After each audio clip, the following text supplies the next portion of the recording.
Reaction, sabi niya, let's sit in on first-year law class together, Attorney Sal. Bakit? Inaamin niya doon, dapat na first-year law siya, diba? Bagay siya doon. Ikaw naman. Direktor, pakwela lang yun. Alam mo, pag nasa gobyerno ka, kailangan handa ka sa mga ganong nakakatuwang pasaring. Kaya sagot ko naman sa mga reporter, I'm inviting him to sit in my special law class created just for him. To discuss? To discuss grave threats and inciting to sedition. Pero alam nyo, ang katotohanan niya, there are as many opinions as there are lawyers. Kaya nga ho, meron tinatawag na korte para yung mga hindi namin pagkakaintindihan sa interpretasyon namin sa batas, hayaan mo na ang hukuman. Yun lang, ganun lang mo yun. Ikaw naman, siyado ka namang ampikon talo rito. Tawanan mo lang. Ikaw, iniinis lang kita, nainis ka naman. Taba ko, di ako naiinis sa sagot mo. Pero ito yung buong statement niya. Basahin natin, Attorney Sal. Sabi dito sa pahayag ni NBI Director Jaime Santiago, and I quote, hindi po namin hinaharas si Vice President, nire-respeto namin siya. Kaya binigyan namin siya ng 2 pagkakataon para umappear dito.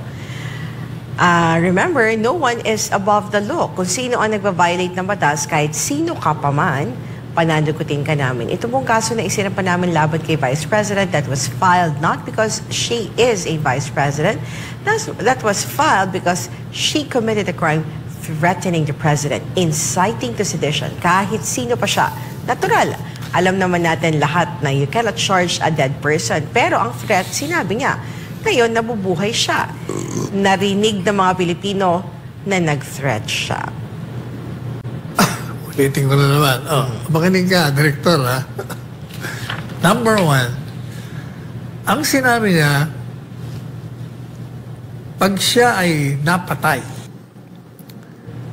sinasabi niya doon sa usap niya, yan, tuhugin niyo, yung 3 yan. In other words, what she's saying, si BP Sara, nire-reveal niya yung plot against her life. And she wants the public to know, in the event that she's killed, there are only 3 suspects in her mind. Kung mga, binibigyan niya na ng paglalarawan kung sino maaaring hanapin ng mga kapangyarihan sa kanyang pagkapaslang. Tandaan nyo, vice presidente siya at meron din siyang access sa maraming sources at nakita niya na merong pagbabanta sa kanyang buhay. Alam mo, kapanipaniwala naman talaga. Bakit hindi? Kita mo ang harassment sa kanya. Diyan sa Kongreso, mayroon pang impeachment at marami pang pagbabanta na papakulong siya, didimanda siya. So, madalit sabi, hindi ho siya nagbabanta. She's just revealing what could happen to her and who the people are behind as far as she is concerned. Madalit sabi, hindi ho siya nagbabanta. Ibinubulgar niya lang. At kung pagpipilitan na yun ay pagbabanta, paano nagbabanta yung patay? Kasi mangyayari lang yun kung patay na siya. Isa pa ho, ang sabi ko kahapon, hindi ba, ikaw Hana, pag kita'y pinagbanta na papatayin, ano magiging reaksyon? Gagalit ka sa akin, di ba? At magpapile ka ng kaso. Yung tanong ko, sino ba nagpile ng kaso? Hindi naman ho yung, hindi umanong pinagbantaan. Si Presidente Marcos Jr., si First Lady, at si Speaker Martin, hindi sila nagreklamo. Ang tingin ko, baka they did not take offense. So baka, kalokohan lang yun. Ano lang yun, nabuisit lang. Ikaw ang nag-file eh. Ikaw ang nag-recommend na bakit? You see? Pangatlo, sana mabasa ho natin yung, yung kay Johnny Ponce Enrile. Yeah. Sabi dito ni former Senator or Senate President si birthday celebrator. Birthday celebrant, sabi dito in a quote. Sabi niya, he posted this on his social media account in a press conference on November 23, 2024. Sara Duterte said in Tagalog, and I quote, pag pinatay ako, patayin mo si BBM, si Lisa Araneta at si Martin Romualdez. No joke, end of quote. That statement has a serious underlying implications. It carries the key principal elements of criminal case, which says in Latin, actus non facit reum nisi means sit rea. In every crime, there must be a guilty act and a guilty mind. In the aforesaid statement of Sara, the guilty act is the command. Patayin mo si BBM, si Lisa Araneta at si Martin Romualdez. And the guilty mind is to avenge Sara's killing should it happen. If an attempt against Sara's life should happen but did not succeed, BBM, Lisa, and Martin would be the immediate and direct suspects even though they are innocent, which would rather widen the political disruption between the two sides. On the other hand, evil and vicious third parties could merrily take advantage of the situation and weaken, if not destroy, the two sides of the political divide. Even some ambitious members of each political group could take advantage of it to strengthen and promote their personal interests, whatever that is. Although no criminal charge could be made at this time against Sara for her aforesaid statement. Oops! Ulitin mo yun. Although no criminal charge could be made at this time against Sara for her aforesaid statement. Di siya. Ano pa? Anong opinion ng magaling na abogado na Chief Presidential Legal Counsel? Because it is conditional care. Exactly! You see? Because it is conditional. Mr. Director, pakinggan mo mabuti yung Chief Presidential Legal Counsel. Because it is conditional, care must be taken by both sides to prevent evil third parties to take advantage of it for their personal benefits, whatever these are. This is a humble suggestion by the Chief Presidential Legal Counsel of the Marcos administration. Yan ang posisyon ko. We're traveling in the same channel. Kumaga, nag-sit-in kaming dalawa, nakikinig kami sa kanya ngayon. Yung sinasabi niya, ulitin mga, even though it doesn't make... Although no criminal charge can be made. Criminal charge can be made. In other words, hindi po pwede talaga demanda because it's conditional. Yung nga sinasabi na conditional, hindi nga mangyayari. Pinagpipilitan nyo. Kaya, hindi yung mawawala sa aking isipan at sa maraming tao na kaya mo ginagawa yan. Siguro, either nagsisip-sip ka or mali ang interpretation tinutuloy sa batas. ninyo yung demolition job against BP Sara. Kasi mulat sa pool naman yan naman talaga ang intensyon. Akala ko naman mali ang kanyang interpretation sa batas. Hindi. Tama yung interpretasyon niya sa sarili niya. It's over his own perception. Because as I said, there are as many opinions as there are lawyers. Kaya nga may kukuman tayo. Ang talagang layunin niya, to take her out from presidential contest in 2028. You know, kasi... That's the goal. Kung talagang ang feeling ng tatlo, pinagbantaan sila, nag-file ka agad sila ng kaso. Hindi nga ako nag-file hindi nga pinansin Kayo pumapansin, kayo mga nandun sa mga baba. Hindi po ba? Sige nga. Well, Attorney Sal. Pero dahil ito po ay araw ng mga puso, pinapatawad ko na po kayo sa maling interpretasyon ninyo. Okay. At patawarin nyo na rin ako sa mga kalokohan kong pakwela. Papatawa lang kayo talaga.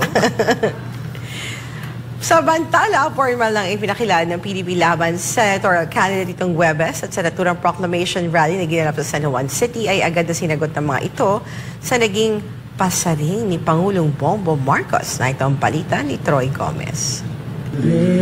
Sa unang araw ng kampanya ng PDP Laban ay agad na rumesbak ang mga kandidato nito laban sa mga patama ni Bongbong Marcos. Ang PDP Laban ay niyakap ang sinabi ni Marcos na ang mga kandidato na kalaban ng administration slate ay inutusan lang na bumili ng suka. Pero kung Team Suka man ang tawag sa kanilang grupo ay baliwala naman nila ito kumpara sa Marcos administration na isinusukan na ng mga tao.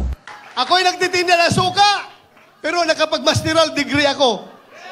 Nakapag-doctor of philosophy ako. Naging chief PNP pa ako. At ngayon, naging senador pa. Kaya sa lahat ng nagtitinda ng suka dyan, malaki ang tsansa nyo na magiging senador. Alam natin kung bakit napakataas ng pangunahing bilihin sa ating bansa. Yung hindi kumakain ng suka, hindi nila alam yun. Alam din natin na lubog na ang ating bansa sa korupsyon. Kahit tayo, naaamoy lang natin ay suka. Pero sila hindi nila alam. Sapagkat karamihan sa kanila ay involved sa korupsyon. Kaya ako ay natutuwa kung ito man ang Team Suka. Isa po akong proud member ng Team Suka. At atin pong lalabanan ang Team Sinusuka!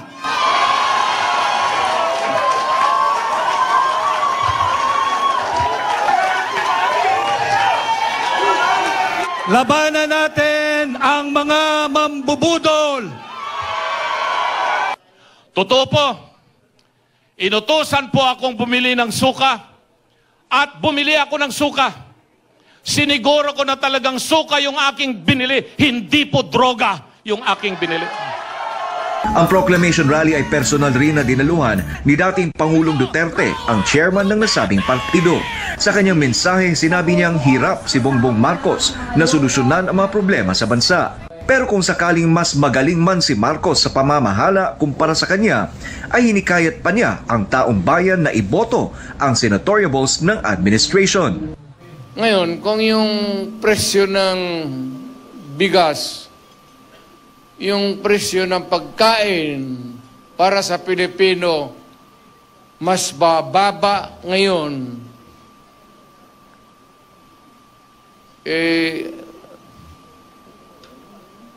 noong panahon na umupo si Presidente, kung mas mababa ang presyo ngayon ng pagkain, iboto natin yung mga kandidato niya. Nakikita mo naman, talagang almost hindi na kaya. Hindi kaya ng tao. Bukod pa rito, ay muli rin niyang tinawag si Marcos na lulong sa droga. Meron isang presidente na talagang bangag.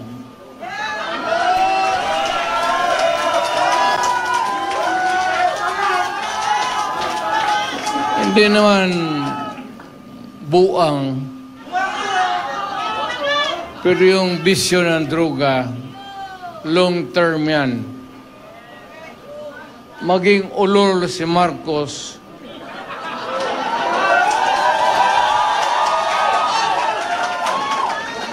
kung maybe constant use of heroin, aabot pa siguro siya ng 80. Pero pagdating sa panahon na yan, hindi na siya gumagalaw. Either nakatindig lang yan sa kwarto niya. Sa kabuuan ay umabot ng 6 na oras ang proclamation rally ng Duterte senatorial candidates na ginanap sa San Juan City. Sa kanyang mensahe ay nabanggit din ng dating Pangulo na posibleng mangampanya ang partido sa Lawag, Bicol, Cebu at Zamboanga. Para sa Diyos at Pilipinas kung mahal, Troy Gomez nag-uulat, SMNI News. Anong masasabi mo, Attorney Sal, dun sa pinag-uusapan nila in reaction sa suka? Ba't yung pinatulan niya mga suka-suka? Sana yung plataforma, sana ginaya niya lang si Pastor Kibuloy. Yun ang kanyang plataforma, ang naging highlight ng kanyang message or speech. Saka, alam niyo po sinusuka. Yung nagsabi nung sinusuka raw. Ikaw nga yung sinuka ng Marcos administration kaya nga natanggal sa kabinete. Sus Maria Jose. Ayaw ko ba? Sana pinakita nyo na lang na you're different from the rest. Pinakita nyo parang pareho na lang kayo. Pero Attorney Sal, naniniwala ka sa komento ng ilan na hindi na epektibo yung negative campaigning. Halimbawa daw dito yung sinapit ng 8 Diretso ng previous yung last election pa na yung kasi doon sila negative campaigning at Wala ni isa sa kanila nanalo. Wala. Alam po niyo, if you remember, nung ako'y tumakbo sa Senado nung nakarangalanan, ako lang ang kandidato among the all candidates, whether sa kalaban o sa administrasyon. Ang speech ko, ang unang, the 15 minutes of my speech, pinagtatanggol ko yung Marcos Jr. So, doon sa paninira niya sa mga kalaban niya. And then, yung the rest of my speech, tungkol na sa programa ko. Dapat gano'n na lang. Hindi yung, wala.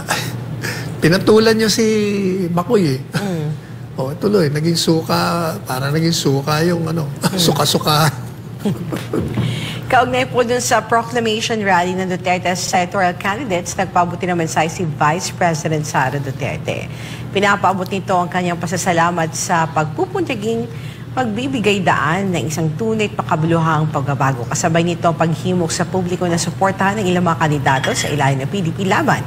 Aniya na sa taong bayan ang kapangyarihan, pagguhi na kasalukuyang takbo ng ating bayan sa pamamagitan ng pagboto sa mga taong karapat-dapat. Attorney Sal, isang tunay at makabuluhang pagbabago ang panawagan ng Vice Presidente. Yan ang okay. Karoon tayo ng pagbabago. Yan ang magandang mga mensahe. Samantala, sa rally naman ng Alyansa para sa Bagong Pilipinas ng Administration Slate, wala nang sinabi ang Pangulo Marcos patungkol sa mga kandidato na inutusan lang na mag-deliver ng suka. Pero may patama pa rin ito na nagkakandara pa raw ang ibang partido na mabuo ang 12 kandidato. Kasi ito yung pinagmamalaki niya. Sila lang daw ang may kandidato mula sa may pinakamataas sa posisyon hanggang sa pinakamababa. At bahagi din ng speech ni BBM sa naturang rally, sabi niya, and I quote, tinitingnan po natin ang ibang mga partido na nagkakandara pa po at sila tagahanap sila ng kandidatong hirap na hirap silang kumuha ng miyembro at hindi nila maunawaan kung bakit ang alyansa na kompleto po natin yung line-up. Madali lang po ang sagot dyan dahil ang alyansa lamang sa lahat ng mga grupong politiko na kasama. Sa halalan na ito, ang alyansa lamang ay may paninindigan. Hindi dito pagsasama para magtulungan lamang, para tulungan na sila ay mahalal. Sila po ay may paninindigan, na sila ay kapit-bisig, na tutulong at gagawin ang lahat para pagandahin ang buhay ng bawat Pilipino at pagandahin ang minamahal nating Pilipinas. Kaya naman malakas ang loob ko na mangampanya po sa inyo dahil pagka naman ang kinumpirmahan o kinumpirma naman ninyo ito, ang ating mga kandidato, ikumpara naman yun doon sa mga iba, ay wala tayong masasabi na hindi mo masasabi na kahit isa sa kandidato sa kanila ay mas magaling sa kahit sino sa kandidato natin para sa Senado. Pag kikilatisin ng isa't isa ang ating mga kandidato, napakatingkad po at napakaganda po at napakatibay ang kanilang kakayahan. Wala sa kanila may pahid na problema. Wala sa kanila, wala kayong maririnig na masamang balita tungkol dito sa ating mga kandidato. Ito ay hindi lamang sila ay magaling. Sila ay mabubuting tao. Sila ay mabubuting nagseserbisyo sa publiko. Wala sa kanila ang may bahid na dugo dahil sa tokhang. Wala sa kanilang kasabwat sa pag-aabuso na binulsa ang sako-sakong pera. Pinagsamantalahan ng pandemya. Binayaan ang magkasakit at mamatay ang ating mga kababayan noong panahon ng COVID. Wala sa kanila ang nagsip-sip po sa China. Kaya po, makikita po natin sa malinis po ang record nila. Ano ang masasabi mo sa pahayag na yan ng Pangulong Bongbong Marcos? Masasabi niya, nagkakandara pa. Nagkakandara pa daw para mabuo yung 12. Mabuo yung complete slate daw. Dapat tinignan niya yung pagkakandara pa ng mga slate ng kanyang administrasyon. Pag isusuriin mo yung mga kandidato dyan, puro mga anti-Marcos dati yan eh. Biglang nagkandara pa kasi in power siya. O, di ba, merong isa dyan, nagkakandara pa, na umalis, kuno, sa administrasyon. Ang kapatid niya, wala nang ginawa, kundi banata ng administrasyon. At nilalarawan niya na siya'y alay ng mga Duterte, kay Inday. Kung ano mga sinasabi niya. Pero nagkakandara pa siya, no, magkaroon ng proclamation stage, taas din ng kamay. Merong isa dyan. Sinasabi niya, malinis, so forth and so on. Pero yung isang kandidatong senador dyan, siya ho ang nagsulong ng, magkano? nag-umpisa sa ilang bilyon, 24 billion na building ng senador, mga senador, 24 senador. Nagsulong ho siya ng panukalang batas at nag-budget hanggang lumobo na, naging 32 billion pesos ng isang building ng Senado para lang doon sila mag-opisina. Anong klase? Paano niyo sasabihin? Marami pa marami pa. May isa nga dyan, di ba? Minumura ng gusto si Marcos. Pero yun, kasama niya. Ay, marami tayong masasabi dyan. Kumbaga, huwag ka magbato ng putik kung ikaw ay nasa putikan. Okay, kasi, grabe no, parang boomerang eh. Isang ganun niya, mas malakas yung balik sa kanya. Pero alam mo, Attorney Sal, hindi ko kasi masyadong mag-gets bakit sinabi niya wala kahit anong bahid yung mga kandidato niya. Kasi lahat sa kanila may mga issues na kinakaharap din. At saka yung iba din sa kanila, yung mga, alam mo kasi, huwag ka kasi magsabi sa social media, sa harap ng media, na kahit anong negative sa isang tao, na in the future magiging bahagi ka ng slate niya. Backlash ka niya lang. Like si former Senator Pacquiao. May mga interviews kasi siya when he ran for the presidential election against. Sinusuka niya si McCoy diba? Jr. And then, suddenly, pinupuri niya ngayon. Pinupuri niya ngayon. Marami dyan. Yung isa dyan, yung tatay niya. O, di ba?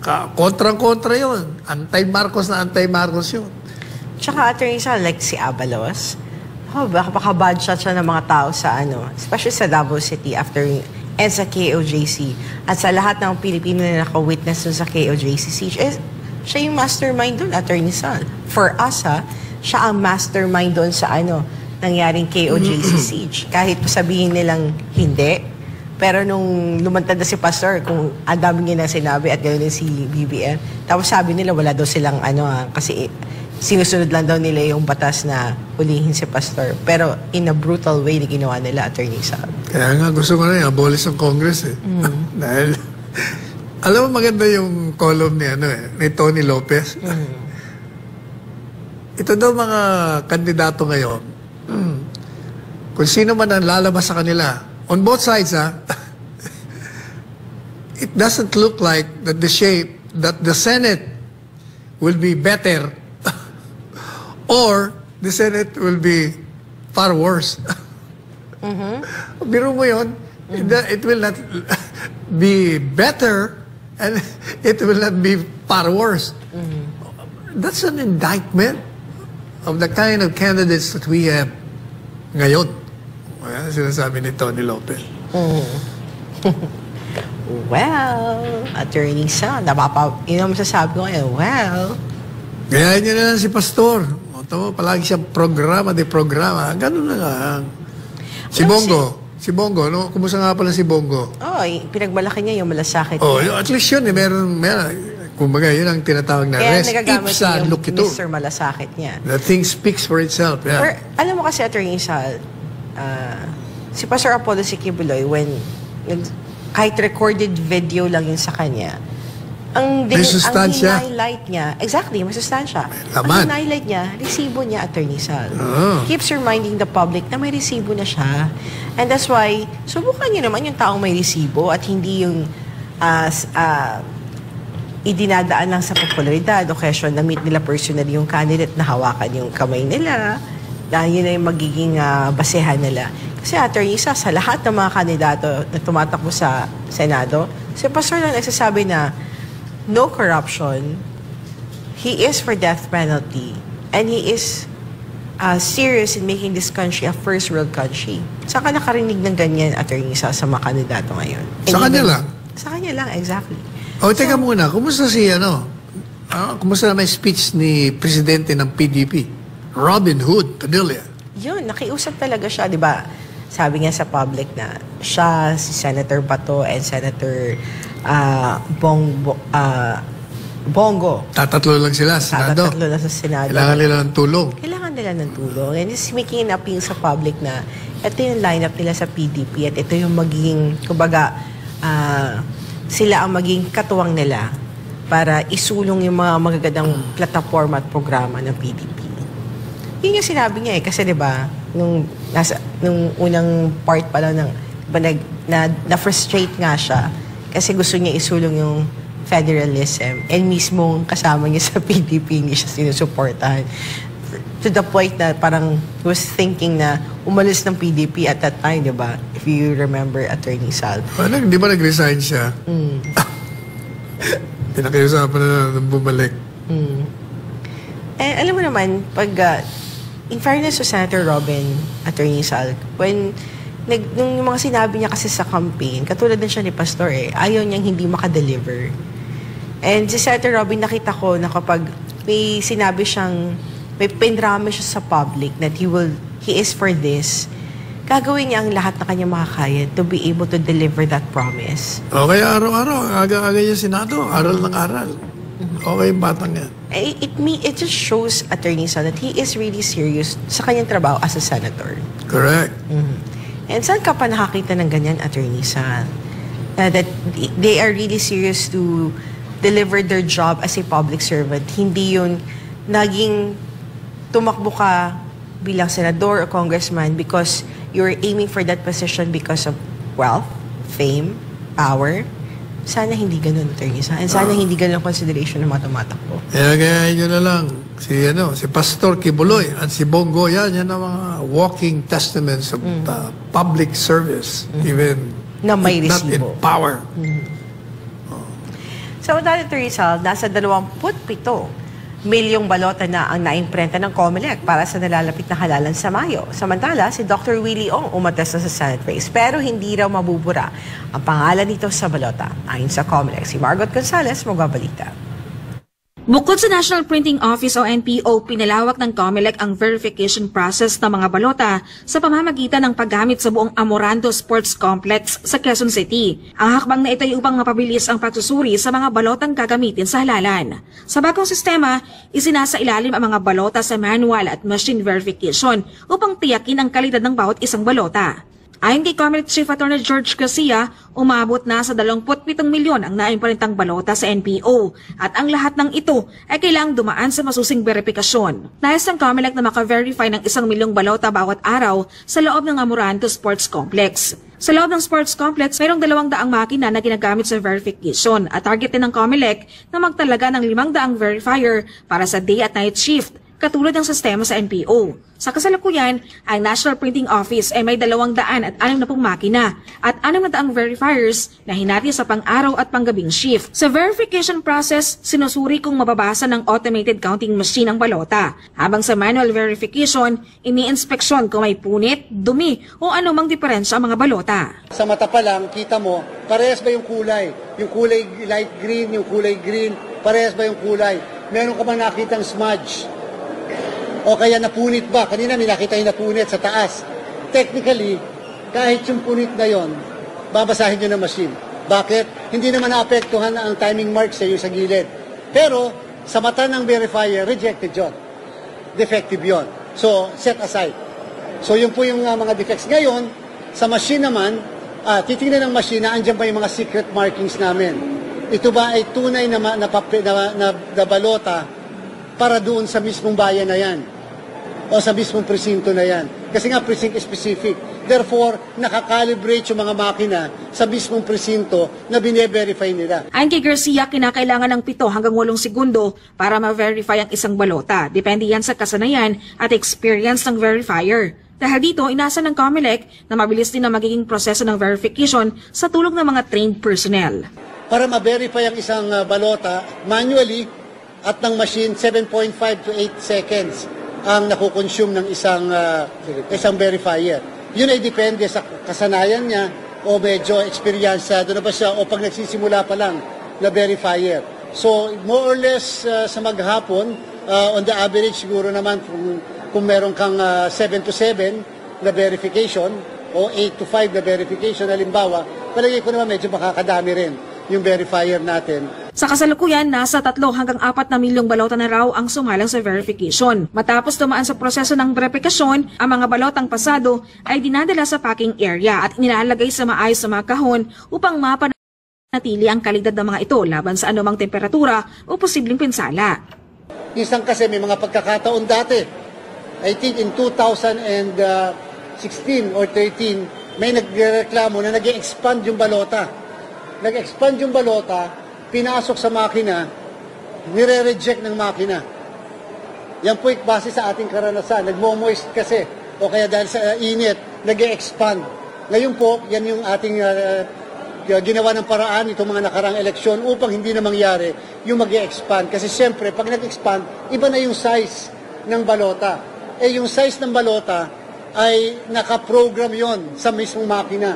Pag hindi yun na nakita niyang size, i-reject yung mismong balota. Samantala sa mga balotang dumaan sa verification, kakaunti lamang ang mga rejected o defective ballots. Malayong-malayo sa naunang 30% defective rate sa unang 6 na milyong balotang naimprinta.